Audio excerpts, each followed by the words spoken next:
퀴즈 하나 드려볼게요. 사자가 이끄는 양 30마리와 양이 지휘하는 사자 30마리가 싸웠습니다. 어떤 무리가 승리했을까요? 사자가 이끄는 양떼가 가볍게 승리했습니다.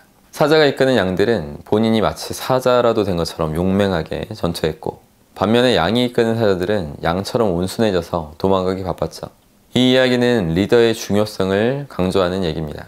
탁월한 리더는 자신과 같은 리더를 육성합니다. 처음에는 양같이 연약한 존재라도 사자 같은 리더한테 교육받으면 용맹한 전사로 탈바꿈됩니다. 이처럼 어떤 종류의 회사든 리더가 중심을 잡아야 승승장구할 수 있습니다. 오늘은 회사의 오너가 어떻게 직원들을 육성하는지 알려드려 볼게요. 직장에 다니는 모든 분들한테 유용할 것입니다. 얼마 전에 사장의 저자이신 이기왕 교수님과 시그니엘에서 대화를 나눴어요. 책을 보고 인상 깊어서 연락드렸는데 실제로 만나 뵙고 초청하길 잘했다는 생각도 들었죠. 이기왕 교수님은 닭고기로 유명한 하림에서 10년 동안 마케팅과 교육을 담당하셨습니다. 직원 교육에 대한 이야기를 하기 앞서서 하림 김홍국 회장님의 이야기를 들려드려 볼게요. 김홍국 회장님은 입시전적인 인물입니다. 초등학교 4학년 때 외할머니가 병아리 10마리를 선물로 주셨어요. 병아리를 너무 좋아해서 애지중지 키워서 닭으로 만들었죠. 당시에 병아리 한 마리당 10원이었는데 큰 닭은 250원에 판매되고 있었습니다. 10마리를 팔았더니 2,500원이라는 초등학생으로서는 거금을 손에 쥘 수 있었죠. 동물도 좋아하고 키우는 것도 좋아하는 어린 김홍국은 그 돈으로 다시 병아리 100마리를 사게 됩니다. 이 과정을 반복하면서 이제 초등학교 6학년 때는 돼지도 18마리까지 키우게 됐다고 해요. 고등학교 때는 이미 직원을 둘 정도로 동네에서 유명한 꼬마 사장이었습니다. 큰 기업을 만든 모든 리더가 그렇듯이 김홍국 회장님도 미친 열정을 지닌 인물이었던 거죠. 밤낮 없이 일에 매진합니다. 하지만 회사 경영이 일정 궤도에 오르고 성장이 둔화됨을 느끼죠. 그리고 본인처럼 생각하고 행동할 수 있는 직원들을 교육할 필요성을 느낍니다. 이 무렵에 이기왕님이 하림에 입사했고 16년간 근무했어요.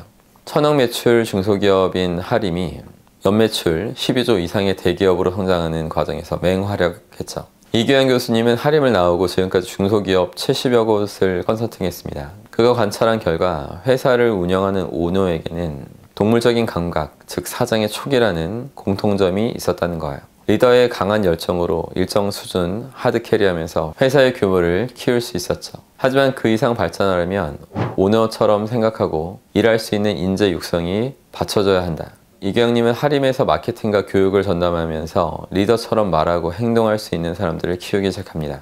이를 아바타 경영이라고 말해요. 중소기업의 문제는 인재가 잘 모이지 않고 모여도 금방 떠난다는 겁니다. 이기왕님은 하림에서 3,000명 이상 면접을 봤다고 합니다. 초창기에는 이직률이 60%에 달했죠. 퇴사 이유가 궁금해서 심층 분석을 해봤더니 의외로 돈은 결정적인 요소가 아니었던 거예요. 당시 하림에서 주는 월급이 적었기에 돈이 문제라고 추측했는데 틀린 거였죠. 대부분은 퇴사 이유로 사람이 싫다 이런 말이 많았다고 합니다. 믿고 따라갈 리더가 없고 존경할 수 있는 상사도 없고 열정적인 직원들이 부재했던 것이죠. 다시 말해 나를 이끌어주고 토닥이고 육성하는 사내 문화가 부족했던 겁니다. 이기왕 교수님은 인재를 키우고 붙잡으려면 사내 문화를 발전시켜야 한다는 데 생각이 미치게 돼요. 유능한 개개인이 어우러질 수 있도록 시스템을 잘 갖춰서 사내 문화를 올바르게 만들어내는 거죠.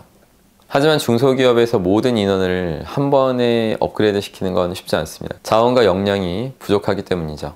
그래서 우선 발전시켜야 하는 소수 인원을 발탁해서 집중적으로 교육합니다. 이기왕 교수님은 하림에서 실력은 있지만 너무 완고한 인물들은 제외시켜버려요. 그리고 대리부터 차장까지 이력서, 관찰, 인터뷰, 전공, 직능 이런 것들을 다 감안해서 36명을 발탁하죠.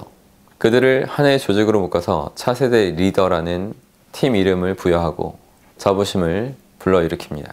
나중에는 차세대 중역으로 팀명을 업그레이드하죠. 그랬더니 사람들의 눈빛부터 달라집니다. 마인드와 책임감도 높아졌죠. 차세대 중역들은 일주일에 한 번씩 모여서 토론도 하고 별도 스터디도 진행했어요. 회사에서 회식비도 따로 받아서 삼겹살 파티도 하고 깊이 있는 이야기를 나눴습니다. 무럭무럭 성장한 차세대 중역들은 다른 직원들을 이끌면서 사내의 전반적인 혁신을 주도합니다. 그리고 상사는 말하고 직원은 가만히 듣는 그 일방적인 커뮤니케이션에서 탈피해서 직원 중심의 발표를 진행했어요. 한 사람이 30분을 발표하기 위해 최소 10시간을 공부해야 했습니다. 이렇게 차세대 임원들의 심도 있는 발표를 들으면서 문제의식이 없던 임원들은 이제 깜짝 놀라고 각성하게 되는 거죠. 모든 조직원들이 이렇게 위아래로 건전한 자극을 주고받으면서 더욱 열심히 학습하고 조직을 위해 헌신하는 분위기가 만들어집니다. 땅에 뿌려진 씨앗이 모두 열매 맺지 않듯이 36명 중 절반은 회사를 떠납니다. 하지만 나머지 절반은 50개가 넘는 하림 계열사의 사장이 됐죠. 차세대 임원들은 회사의 전폭적인 지지로 리더가 되었습니다. 개개인 모두 김원국 회장님처럼 생각하고 행동할 수 있게 되니까 회사의 경쟁력이 강화된 것이죠.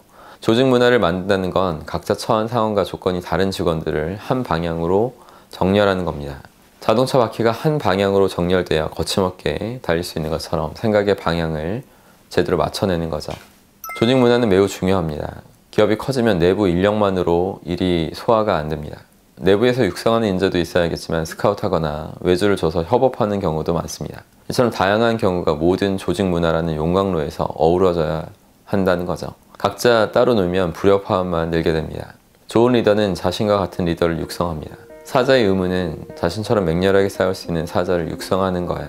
리더가 되고 싶다면 리더처럼 말하고 행동하는 것부터 해야 하고 나중에 리더가 되어서 자신처럼 멋지게 행동할 수 있는 사람들까지 교육해야 합니다.